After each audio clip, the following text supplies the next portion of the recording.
Magandang araw, Malacanang Press Corps. At sa ngayon po ay maaari na po ako tumanggap ng inyong mga katanungan. Unang tanong mula po kay Maris Umali, GMA 7. Good morning, ma'am. Sorry, good afternoon na po pala. Ma'am, in the signing of the ASEAN-China Free Trade Area Upgrade tomorrow and the ATIGA amendment yesterday, what tangible benefits can ordinary Filipinos expect, especially in terms of jobs, exports, and lower prices po? Katulad na nabanggit natin kahapon, nagsata na rin po si Secretary Tez Lazaro at pati si Secretary Frederick Go na malaki po ang magiging advantage din ng Pilipinas. Hindi lang ang Pilipinas ang mga nasasakop or na kasama po dito sa programang ito para sa pangmatagalang advantage sa ekonomiya, sa pagkakaroon ng magandang trabaho para sa ating mga kababayan. Dahil ito po ay nagsisulong na magandang investment para sa ating bansa. At ang detalye po niyan ay maaari nyo rin po nga itanong sa ating Pangulo bukas po sa kapihan. Thank you, ma'am. Sunod na tanong mula kay Tristan Nadalo, Newswatch Plus. Hi, Yusek. Good morning po. Ay, good afternoon po. Yusek, President Marcos, in his intervention sa US-ASEAN Summit, expressed deep concern lalo na po sa sitwasyon sa West Philippine Sea and in the South China Sea. Sabi niya nga po, there are clear violations of international law. So, meron po bang reaction maybe coming from ASEAN or even with the US when it comes to the President's call for accountability and adherence to international law? Sa ngayon po, sa mga oras na ito ay wala pong nabanggit sa atin ang Pangulo at malamang po ang detalye po kung mayroon man ay maibibigay sa inyo po ng Pangulo during the kapihan. But ito pong pagpapahayag ng Pangulo ng concern sa mga nagaganap sa West Philippine Sea dito po sa ASEAN Summit ay pagpapakita po ng sa mga kababayan natin. Ang kinakailangan lang po natin at mapakita rin po ng ating bansa ay dapat tumutupad po tayo kung ano nasasabi ng batas. Yan lang po ay nauugnay sa international law, sa UNCLOS, at lahat po ng bansa at mas maigi po na mas mainam na sumunod kung ano po ang nasasabi ng batas para hindi po nagkakaroon ng anumang kaguluhan o misinterpretation or misunderstanding ng mga aksyon ng bawat isa. Sunod na tanong mula kay Marison Halili, TV5. Good afternoon, Yusek. Yusek, some business groups criticize President Marcos for mabagal daw na pagtugon doon sa issue ng corruption. Sabi nila doon sa kanilang letter, so na pa nung sinabi ni Presidente na mahiya naman kayo. But up until now, konti yung nakikita nilang progress. For example, hindi sila nakakakita ng whole departure order, puro lookout bulletin. So what do you want to tell them? Ito po, mas maganda po talaga na ma-explain natin kasi po kapag ka po iba ang nadidinig nila, ibang mga naratibo, maaari talaga sila magkaroon ng hindi tamang pag-unawa sa nangyayari sa kasalukuyan. Kung nagkaroon po ng SONA, that's July, August, September, October, tandaan na po natin, marami na po ang nangyari. Nandiyan na po yung mga freezing of assets na in order ng AMLAC. Nandiyan na rin po ang mga pagsasampa ng kaso. At nandiyan na rin po ang sinasabi nating immigration lookout bulletin orders na ibinigay. Bakit wala pang whole departure order? Unang-una po, ang whole departure order, ang mag-i-issue po niyan ay korte. So dapat malaman po nila na lahat po ng ginagawa ngayon ng administrasyon at ng mga law enforcement agencies ay naaayon sa batas. Hindi po natin basta-basta maaaring tawagin o sabihin na isang tao ay hindi ka pwedeng magbiyahe. Yan po naman ay lalabag sa batas. Dahil lahat naman din po tayo ay may freedom of movement. Yan po ay isang constitutional right. So ang ibig sabihin, kapag ka naman nagpalabas na po ang korte ng warrant of arrest, ito po ay maaaring hilingin sa korte na mag-issue na po ng whole departure order. So, sa mga naiinit, ang pamahalaan po ay nasa tamang pagkilos na naaayon sa batas. Nagmamadali, yes, minamadali lahat, pero hindi natin mamamadali ang lahat, pero mag-violate tayo ng batas at ng human rights. So hintayin po natin dahil may naisa pa na po, yan naman din po ang pangako ng ombudsman. Magkakaroon rin po ng mga preliminary investigation considering na ang mga dokumento na naibigay sila, na-file sa kanila, ay hindi na kinakailangan ng fact-finding at didiretso sa preliminary investigation. So hindi po kasi, gusto pong ipaalam sa mga kababayan natin, hindi po agad na pagkabigay po ng complaint, hindi na po dadaan sa preliminary investigation. Hindi po maaari mangyari yon. Pag kayo po ang nadimanda, sa lahat po ng bumabatikos o nagkikriticize ngayon, pag kayo po ang nadimanda, gugustuhin niyo po ba pagka-file ng complaint, hindi na kayo makalaga or makabiyahe? Yan po ay, kayo din po ay mabibiktima kapag wala pong due process. So isipin po natin, ang ginagawa ng pamahalaan ngayon ay may katugunan sa due process. Sino man ang madimanda, kayo man o ibang tao, basta due process po ang lagi nating papanatalihin na marespeto. So yun lamang po. Sana po maintindihan po nila yan.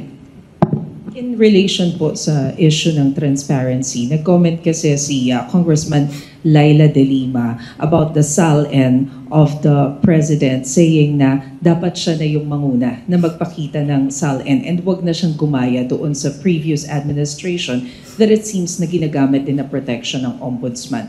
What do you want to tell her? Unang-una po, wala naman pong pagpipigil na ginagawa po ang Pangulo. Pero meron po kasing nilabas naman din po ang procedure, ang Office of the Ombudsman. At nakita po natin na ang ginawa naman po ng procedure ng Office of the Ombudsman ay mas liberal. Mas madaling po ma-access ang SALN ng isang public servant. So kung ano po ang sasabi ng Ombudsman, hindi po magpapapigil ang Pangulo. At kung ano po sinasabi ng Ombudsman, total nandun naman po yung record ng SALN ng ating Pangulo. So kung ano lang po sasabihin ng Ombudsman, still, sabi po natin, mas madaling kumuha po ng records mula sa Ombudsman unlike during the past administration. Sunod na tanong mula kay Dexter Cabasa, Philippine Dairy Car. Good afternoon po, Yusek. Balik lang po ako dun sa question ni Ms. Myers about dun sa statement ng busy groups. I think ang sinasabi po nila ay what are the concrete actions that the President can do? Kasi nga po, given na some of their demands ay nabanggit na rin po ng religious groups and civil society organizations months ago pa, last month po, lalo na yung tungkol po sa ICI in granting the subpoena and contempt powers. Parang sinasabi po nila, they want the President to certify the bills granting more powers sa ICI as urgent.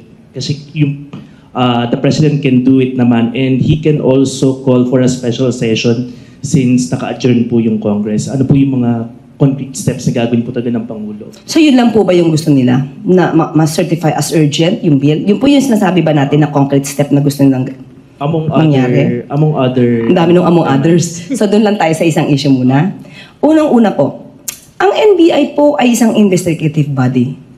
Pero wala silang contempt powers. Pero bakit sila nakakapag-imbestiga at nakakapag-file ng kaso, nakakapag-endorse sa prosecutor's office para magtuloy-tuloy ang pagsasampa nito sa korte? Meron o wala man contempt powers ang ICI, makikita po natin na sila naman po ay pinupuntahan ng mga pinapatawag nila.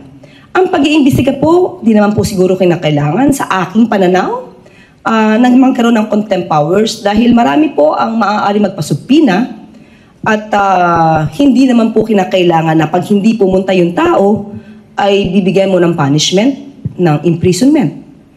Ang body po, ito pong ICI ay isang investigative body, isang independent commission na ang layo nila po ay makapag-imbestiga ng malaliman.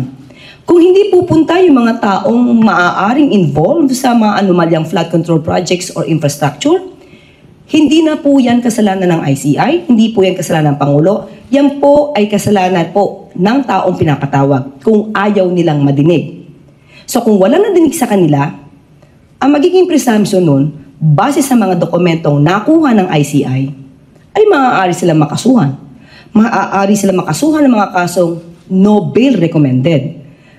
Definitely, aayaw naman sila sa ganun, hindi naman nila magagustuhan yon. Na habang nilidig yung kaso sa korte, ikaw ay nakakulong. So, mas magandang makipag-cooperate sila. Sabi nga natin, kahit walang contempt powers, maaari mag-imbestiga ang ICI. Sunod na tanong mula kay Bea Cuping Rockler. Good afternoon, ma'am. The White House says it has signed trade deals with Malaysia and Cambodia, may framework trade agreements with Vietnam and Thailand. May we know what's the status of negotiations between the US and the Philippines? May roadblocks po ba in the negotiations, if any? And do we have a deadline set for these negotiations? Well, I was able to talk to Secretary Frederick Go just this morning. At sinabi po niya na meron pa po at patuloy po ang pakikipignegosasyon. At may mga issues po kasi na maaari natin sabihin ko komprehensibo, napatungkol po sa mga trade rules and regulations at pati na po yung mga non-tariff measures like yung services and engage investments. At nandun po kasi yung mga issues patungkol po sa gusto na protektahan ng bansa natin, yung mga agricultural products. At katulad po ng coconuts, pineapple, sugar, cocoa, electronic products. At yan po, ilan po ito sa mga hindi po sa ngayon makakayang i-negotiate ng basta-basta ng Pilipinas. So, nandun pa rin po ang pakikipag-usap para po yung iba mga produkto natin ay hindi naman po maapektuhan. Sunod na tanong mula kay Harleen Delgado, ABS-CBN.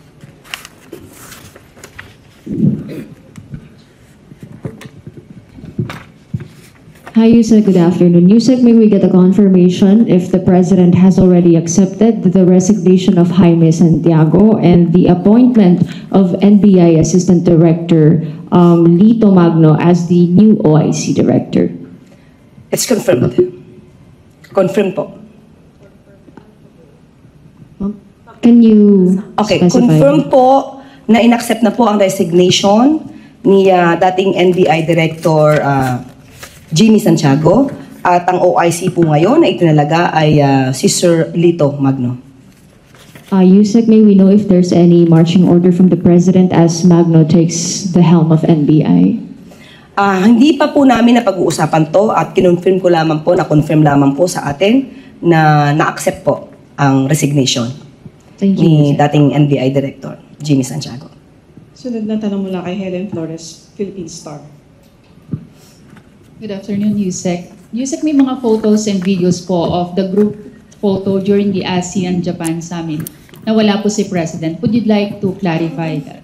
Opo, kasi mukhang hindi na bibigyan ng tamang kwento o konteksto yung nangyari.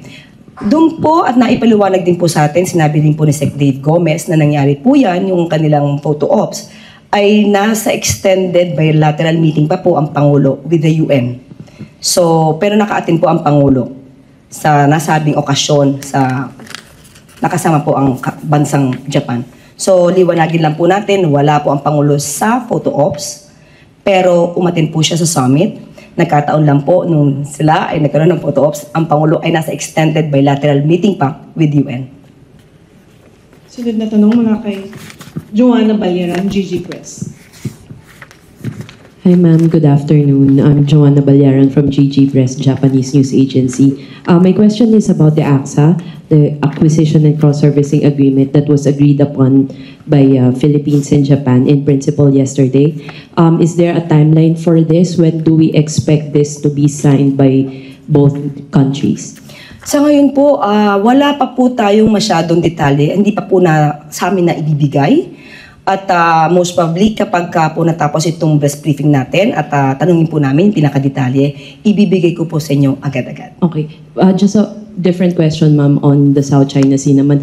How did the President carry the issue on the South China Sea during the ASEAN Summit? Did he raise it in the plenary during the retreat? I will rather throw that question at the National Defense and the FA. I haven't received any information on that. Okay, thank you, ma'am. Next from Jonah Gulagon, Asahi Shimbun. Hi, good afternoon, ma'am. Just about the plenary, can you tell us what the President took up during the plenary session yesterday within the ASEAN? Yung plenary session po. What were the items raised again? And going back to the South China Sea, ano po naman ang impression ng Pilipinas tungkol dun sa mga sinabi ng ibang bansa? Did other countries also mention the South China Sea and the issues that we are facing vis-a-vis China?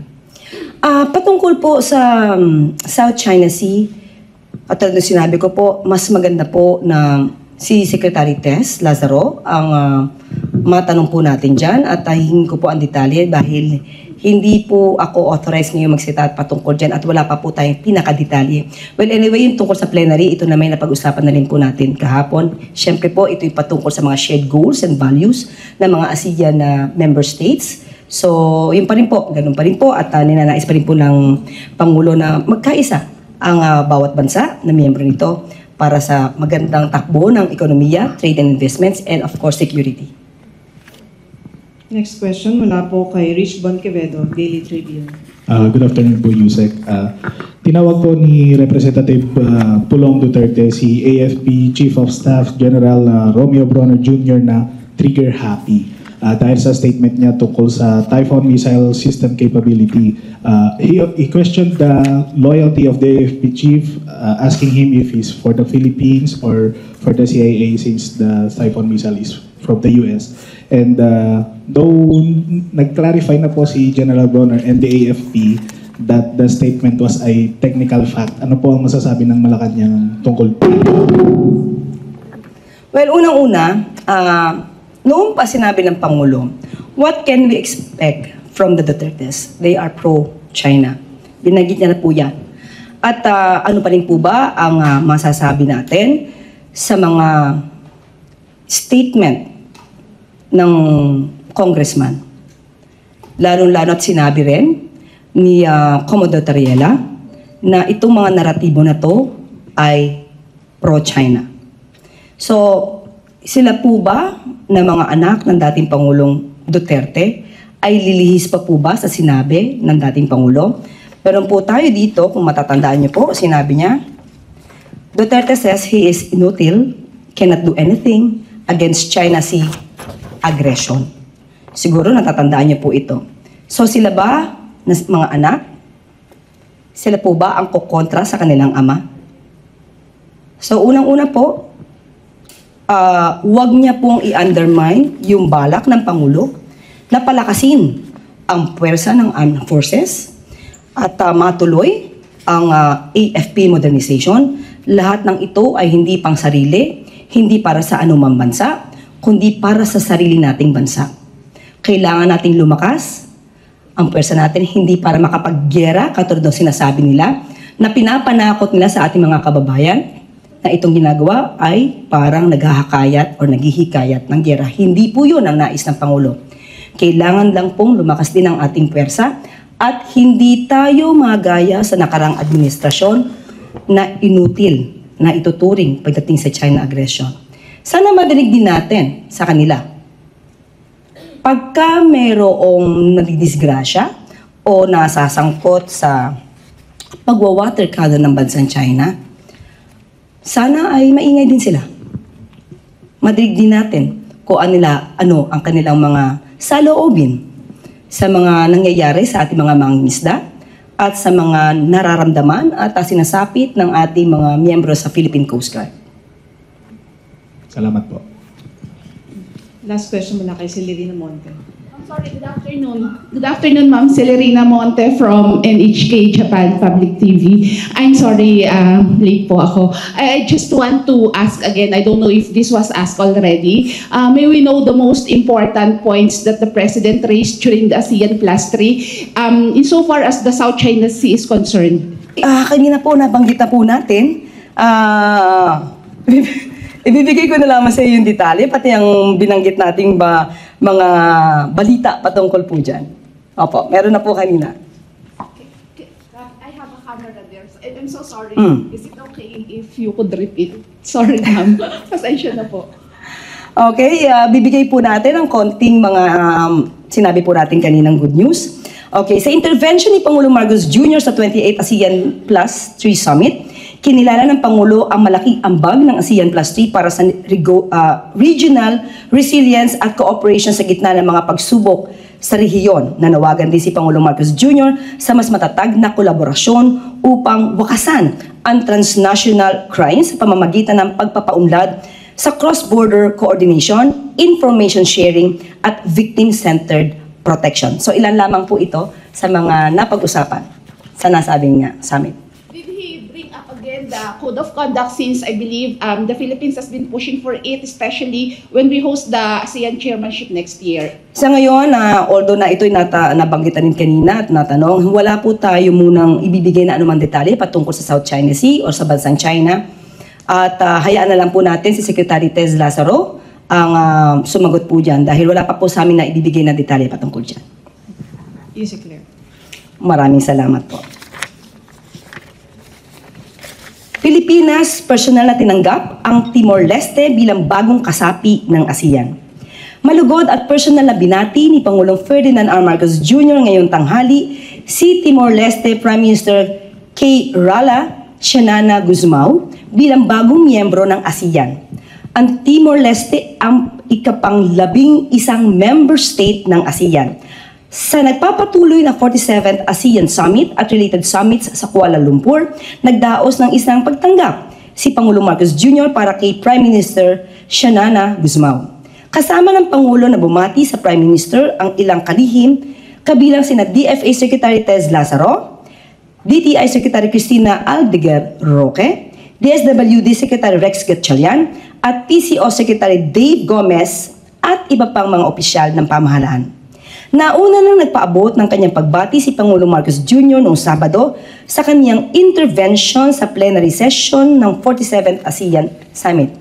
Para kay Prime Minister Sianana Guzmao, ang mapabilang sa ASEAN ay hindi lamang katuparan ng isang pangarap kundi patunay sa kanilang paglalakbay na puno ng tatag, determinasyon at pag-asa para sa kanilang bansa at sa rehiyon. Pilipinas nakatakdang lumagda sa Artemis Accords ngayong araw. Bilang bahagi ng aktibong partisipasyon ng Pilipinas sa ilalim ng liderato ni Pangulong Ferdinand R. Marcos Jr. sa mga hakbang na naglalayong magkaroon ng ligtas, matatag at sustainable outer space, nakatakdang lumagda ngayong araw na ito sa Artemis, ang Pilipinas, sa Artemis Accords sa nagaganap na 47th ASEAN Summit at related summits sa Kuala Lumpur, Malaysia. Ayon kay Philippine Space Agency Officer in Charge at Deputy Director General for Space Science and Technology, Dr. Gay Jane Perez, mas lalong titibay ang bilateral relations ng Pilipinas at ng US sa paglagda sa Artemis Accords. Si Dr. Jane Perez ang kinatawan ng Pilipinas na pipirma sa nasabing kasunduan. Inaasahan ding magbibigay ito ng antas sa global space community participation ng Pilipinas. Mamayang gabi rin nakatakda magkaroon ng bilateral meeting sina Pangulong Marcos Jr. at Vietnam Prime Minister Pham Minh Chanh. At iulat na lamang po namin ang karagdagang detalye mamaya pagkatapos po ng bilateral meeting.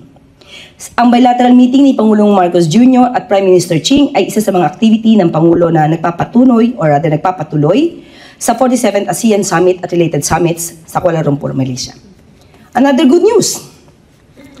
Alinsunod sa kautusan ni Pangulong Ferdinand Marcos Jr. na hindi magkakaroon ng paggalaw sa mga presyo ng mga bilihin bago ang holiday season, inanunsyo ng Department of Trade and Industry o DTI na walang price increase sa basic at prime commodities sa bansa hanggang sa matapos ang kasalukuyang taon. Bago magtungo sa Kuala Lumpur, Malaysia noong Sabado, pinag-utos din ni Pangulong Marcos Jr. sa DTI na siguraduhin ang striktong monitoring at implementation ng maximum suggested retail price para sa mga imported na bigas, lalo na sa mga presyo ng pagkain.